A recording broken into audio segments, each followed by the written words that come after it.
Good afternoon, everyone, and welcome to your Rangers Review press conference reaction video. We've heard from Philippe, Clement and Tom Lawrence ahead of tomorrow's League Cup quarter-final with Dundee at Ibrox. Chris was in attendance for us. He's now in the Chris Jack Mobile outside Auchenhowie. How's it going, Chris? Well, I've heard from two Rangers people. Now you get to hear from us. The main two following the starter too. Yeah, absolutely. Let's get stuck right in. The manager with some interesting things to say. Quiz, first of all, of course, on returning to Ibrox for the first time in a long time. He says, yep, it's a buzz. You can feel it in the building. I was there yesterday because there was something for the commercial side to do. You get a special feeling coming back there. I know it's the same with all the players. I feel it already this week in the training. It gives something extra, and I think will be with all the fans. Also, it's like coming home after a really long time. It felt like we haven't been there for 10 years or something. It's not that long, but we have that feeling. So we're really happy we can be back there. And just off the back of that, he was asked, is there a feeling or belief that can ultimately improve you or help you in what you're trying to do on the pitch? Of course, it always helps, is what he said, that the enthusiasm of the fans, and in that way, Hampden was more difficult, and we know why. It always helps. It's not only here, it's with a lot of clubs in the world. It's the same playing for your fans. For sure at Ibrox, with so many people and so passionate people, it's a big help to play there and to have that support. It's different. And Tom Lawrence also echoed that as well. He says, you don't realise, I think not playing there, you realise how much we do miss it. So yeah, just looking forward to it now.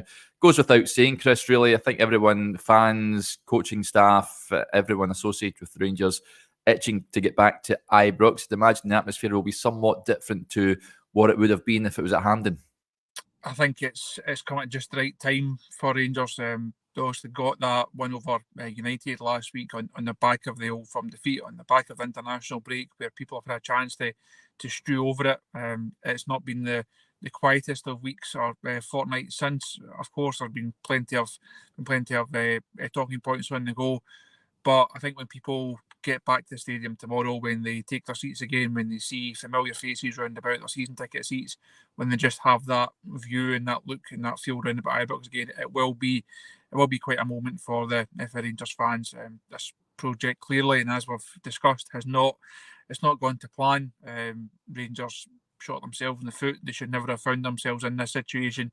Once they did find themselves in the situation, they just had to work through it and get through it as best they could. And I don't think you can underestimate just what it will feel like for the manager, for the players, for the fans, press guys to get back there. It's going to be a far different atmosphere and a far different afternoon than the ones that we've had at Hampden. And I think that the manager mentioned it there, that the hope is, from his perspective, that it provides some form of spark.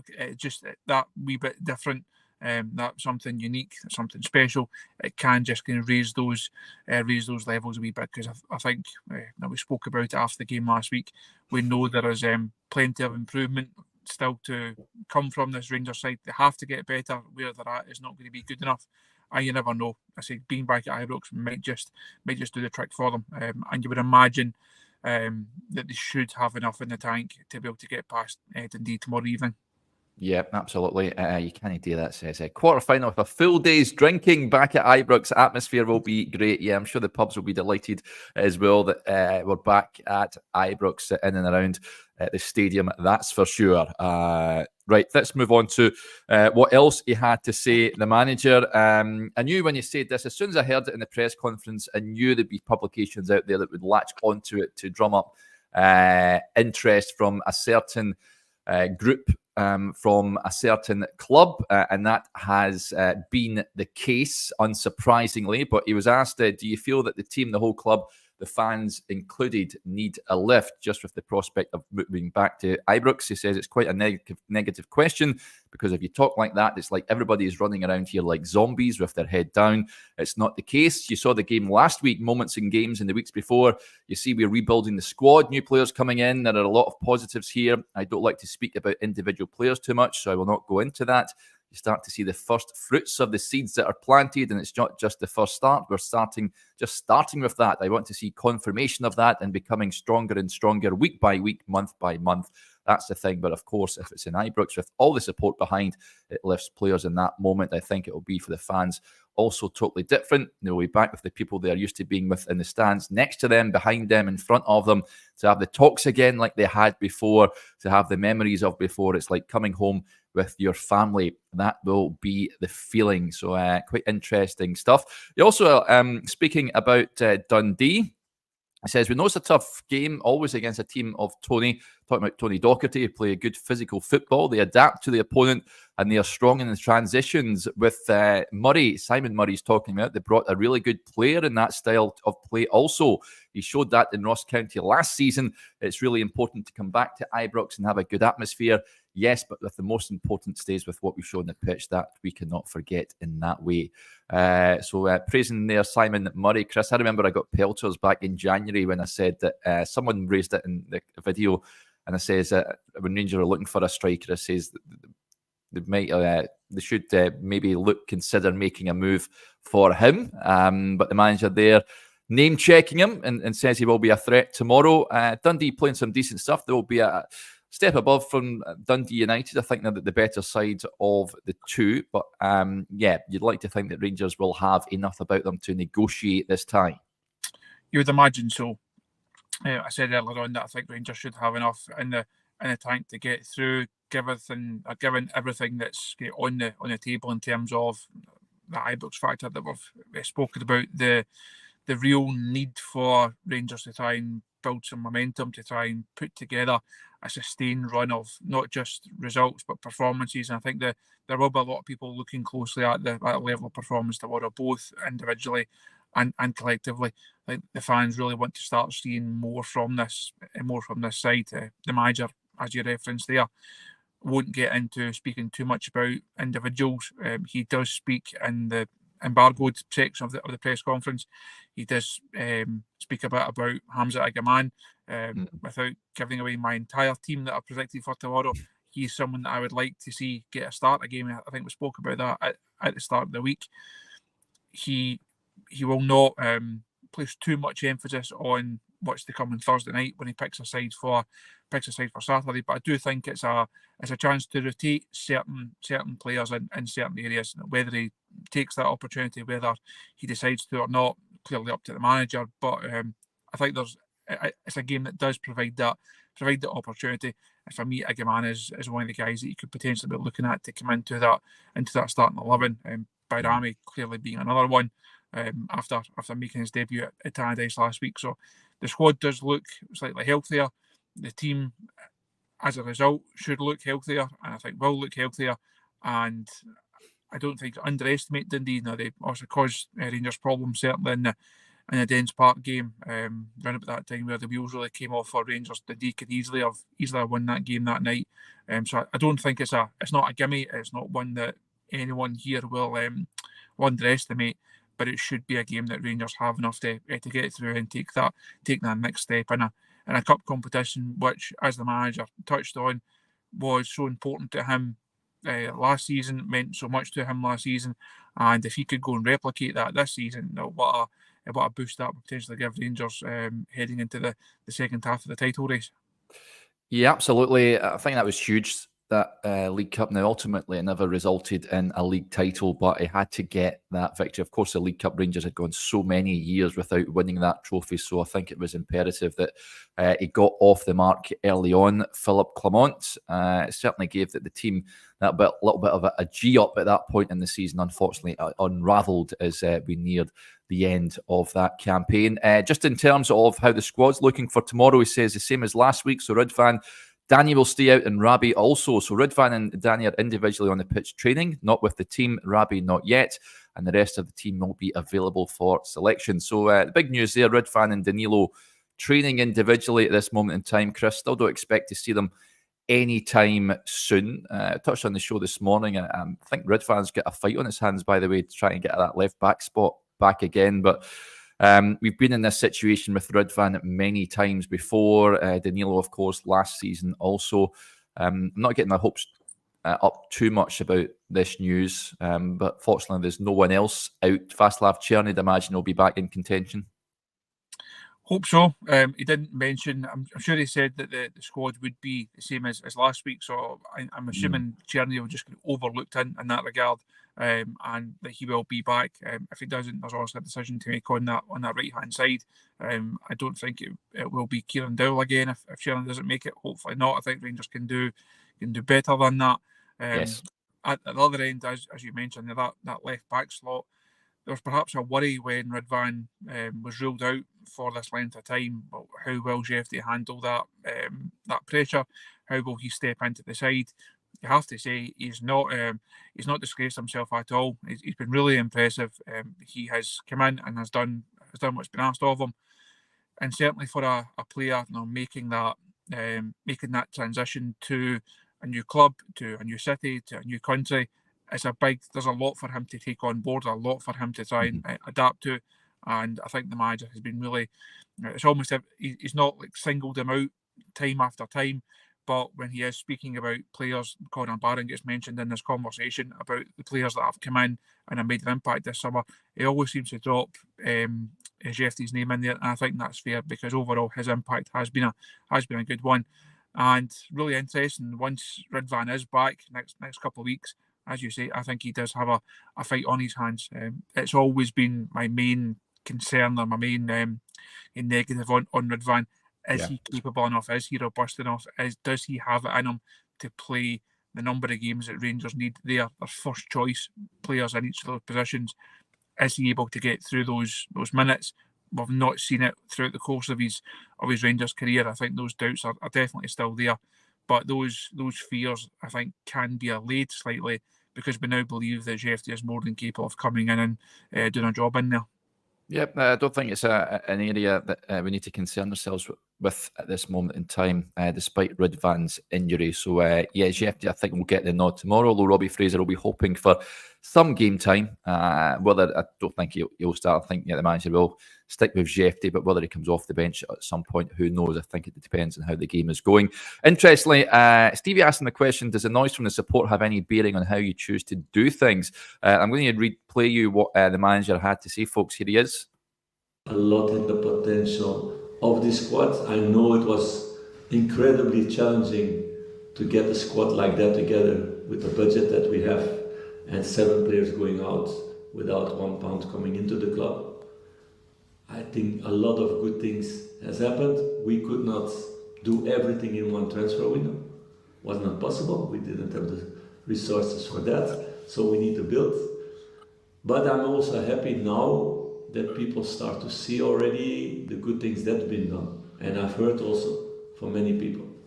You've seen also the reaction after when Hamza came in last weekend, and now are already really big comparisons with other players from the past. So we need to bring him in a good way. That's also my job to do, not to go in,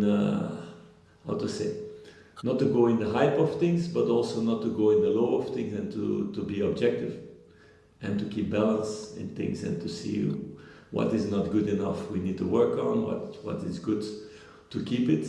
So that's my job to do, to be stable in that way. So that is what the manager had to say on that. Interestingly, on Hamza Igamane, like you say, you touched on him earlier, Chris. I think a lot of supporters really excited at seeing more of this boy. Interesting, the manager said it's his job to not get too carried away in the hype.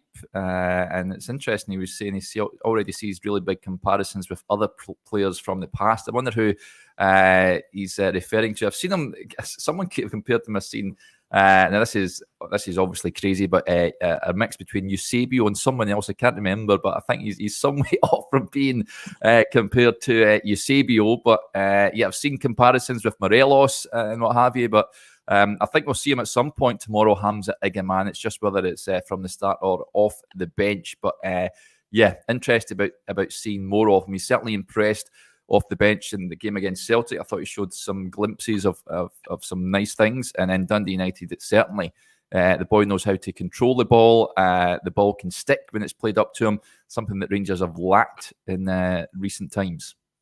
No, I think we have seen from the very brief moments that he has been on the pitch that there could be something there. Clement and the staff here that signed him and that worked with him clearly believe that. Now they're clearly enthused and excited by what he can bring. It's still very early days. Now we're still to see him get an assist. We're still to see him score a goal. There's a lot of raw edges there to Igamane. But again, the manager touches on it in the section that's out at 7 o'clock, so I can't say too much on it, but he goes into the process that Igamane has gone through to settle at Rangers, how difficult it can be for players to make that move. So I touched on Jefte earlier on. I think that the transition for Igamane is even bigger in that regard because of coming straight from Morocco. Jefte also had that time in Cyprus almost as a middle ground. It has been a big personal and professional change for Igamane. So happy to see him actually get a chance and get the chance to show what he can do. But I think people do have to still be wary of, or mindful of, is probably a better way of putting it, be mindful of just where he is as a relatively young, relatively inexperienced player. Yep. So that's what the manager had to say. Of course, as Chris touched on, there is an embargoed section which will be released. When will we see the embargoed section, Chris? 7 o'clock for Clement Part 2. So it was 7 o'clock. It was I think it was last week. It was on the Saturday. I think the game was on the Sunday. But yeah, you'll be able to watch that second part of the press conference at 7 p.m. Tom Lawrence, as we touched on, was also put up. As we said there, he's been speaking about returning to Ibrox. He's also been speaking about his form. He says there's room for improvement. Don't get me wrong. Like I say, I feel like I'm coming into good form now. I want that. I want to make that continue. Does the manager have got a decision on his hands? Who starts in the number 10 role? Of course, scored the winner last weekend. Chris should have scored. Maybe should have had a hat trick, perhaps. But Nadim Barami is in there. I think Rangers haven't spent big money on this boy to play left wing. I'd imagine. I want to see him start. I think it feels like a game where the opportunity is there for Barami to come in and get that first start. I thought it was a difficult situation for him to come in and make the debut.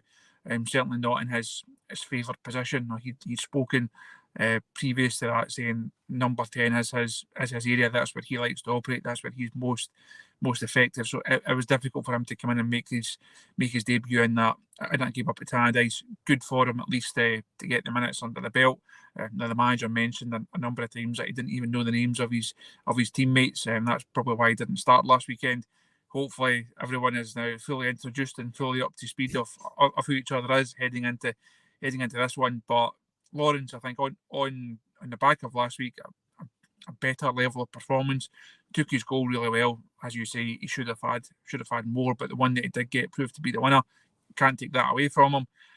For me, he's not a week-to-week option. The Rangers, no, they did have to improve that number 10 area over the summer. They had to wait a long time to get it done, but they managed to get there. I think Barami should come in because you're then looking for him to potentially start on Saturday night and then potentially start against Malmo on Thursday, and hopefully that then gets him up to speed. That might be slightly harsh on Tom Lawrence because he held up his end of the bargain last week, but ultimately the more competition, the more good players, the more players in form, that's what Rangers need. That's what Rangers and the manager needs right now. So I would hope and I would think that Barami is one that's going to get that number 10 jersey. Yeah, I wouldn't be surprised to see Lawrence start, but I do want to see Barami start the game. Interestingly, Lawrence was asked, are there any changes in your role this season? Certain aspects tactically have changed, he said. We set up a little bit different going forward, a little bit more freedom to get on the ball like you've seen in the last game, a bit more rotation, I'd say. It's nice to have that, and my numbers have to have that in them as well if I get that freedom. Yep, certainly, by all accounts, he's given himself a chance of starting at the weekend. He will play a part at some point in the game, whether that's starting or from the bench, Tom Lawrence. But hopefully that good run of form can continue. But he can't be expected to play every minute of every game. Barami coming in and giving the manager something to think about. Right, that'll do us there. As Chris touched on earlier, our predicted teams, the teams, if we were in Philippe Clement's shoes, will be out tomorrow morning, so you can have a read of those. And I get absolute pelters last weekend for my team, and I don't think my team's too radical this week, but I await the heat as always. Anyway, right, we'll wrap up there. Big thanks to Chris as ever, and thank you to you all for your support to the channel and also for tuning in. It is greatly appreciated. I hope your team wins tomorrow. We'll have all the usual coverage from Ibrox. Great to see that after a long time. So we'll have the usual pre-match and post-match videos to come, so keep your eyes peeled for that. Right, folks, that's us. Enjoy the rest of your Friday. Bye for now.